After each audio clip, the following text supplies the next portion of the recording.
Assalamualaikum warahmatullahi wabarakatuh. Saya Alicia Siska Anggreni, mahasiswi Universitas Ngudi Waluyo Semarang, Prodi S1 Kebidanan Transfer Jalur RPL kelas B dengan NIM 157222031 akan mendemonstrasikan video tentang deteksi dini pada anak dengan gangguan pemusatan perhatian dan hiperaktivitas atau GPPH. Iya, silakan masuk. Assalamualaikum. Halo, duduk dulu, tutup pintunya ya. Iya, yang sini ya. Halo. Dari jam berapa ya? Namanya siapa? Kinan. Umurnya berapa? 4 tahun. Sudah sekolah? Belum. Kenalin ya, ini namanya Tante Bidanisa. Ibu namanya siapa? Nisa, Bu. Oke, perkenalkan saya Bidanisa ya Bu. Ini Ibu Nisa sama Adek Kinan yang tadi sudah janjian ya? Iya. Oke. Mau main di luar? Iya, oke. Pelan-pelan ya, hati-hati ya. Iya, diajak. Nanti kesini lagi ya. Dadah.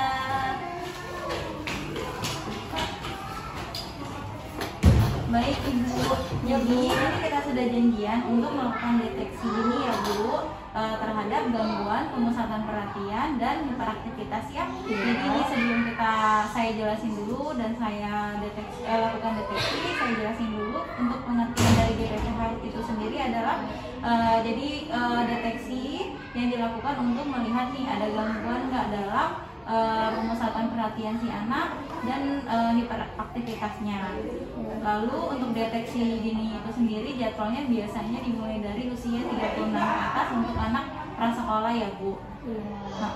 Lalu untuk keluhannya sendiri biasanya kalau misalkan anak yang dengan gangguan seperti ini keluhannya salah satu dari yang saya sebutkan ini ya Bu. Yang pertama, adiknya itu tidak bisa tenang, jadi selalu gelisah ya. Lalu yang kedua, selalu bergerak tidak tahu arah. Lalu yang ketiga, perubahan suasana hati yang bisa cepat, tiba-tiba marah atau tiba-tiba sedih, itu biasanya termasuk salah satu keluhan yang biasanya dirasain sama orang atau pasien yang mengalami gangguan ini ya Bu.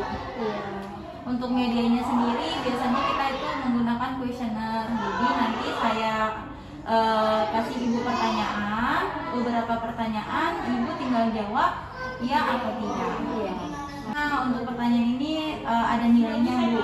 Jadi dinilai nih ada 3 poin.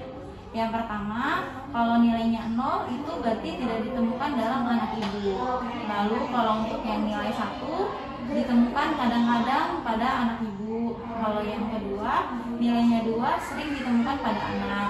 Dan yang nilai 3 selalu ditemukan pada anak untuk kuesioner yang saya nanti yang tanyakan Ibu. Oke. Jadi ini saya mulai untuk kuesionernya ya Bu. Jadi yang tadi saya bilang bisa Ibu jawab tidak, kadang, sering, atau selalu ya.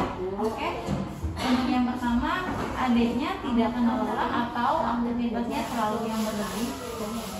Tidak. Baik. Yang kedua, anak mudah menjadi gembira? Tidak. Oke. Yang ketiga, tidak. Yang ketiga, anak suka mengganggu anak-anak yang lain? Tidak. Yang keempat, gagal menyelesaikan kegiatan yang telah dimulai, tentang perhatian pendek? Tidak. Lalu yang kelima, menggerak-gerakan anggota badan atau kepala secara terus-menerus? Tidak. Yang keenam, kurang perhatian dan mudah teralihkan? Tidak. Permintaannya harus segera dipenuhi, mudah menjadi frustasi. Jadi kalau misalkan nggak dipenuhin, mudah marah? Tidak. Lalu yang kedelapan, sering dan mudah menangis? Tidak. Yang kesembilan, suasana hati anaknya Ibu mudah berubah dengan cepat dan drastis?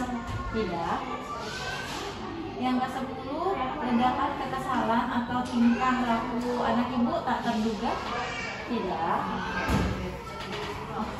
Oke Bu, ini dari 10 pertanyaan semua jawabannya 0, berarti untuk hasilnya ini berarti normal ya Bu, seperti yang tadi saya jelaskan. Untuk nilai 0 berarti tidak ditemukan pada anak. Jadi hasil deteksi ini hasilnya normal. Jadi untuk itu ibu tidak perlu untuk konsultasi anaknya bawa ke dokter atau ke tempat lain, karena anaknya untuk hasil deteksi dini yang sudah saya lakukan semuanya hasilnya normal. Oh iya. Oke, apa ada yang saya bisa bantu atau ada yang mau ditanya lagi? Tidak ada Bu, semua udah jelas. Baik. Oke, terima kasih untuk waktunya. Nanti kalau ada masalah keluhan lagi boleh janjian lagi kita. Iya, Seperti biasa ya. Baik Ibu, terima kasih ya Bu. Sama-sama.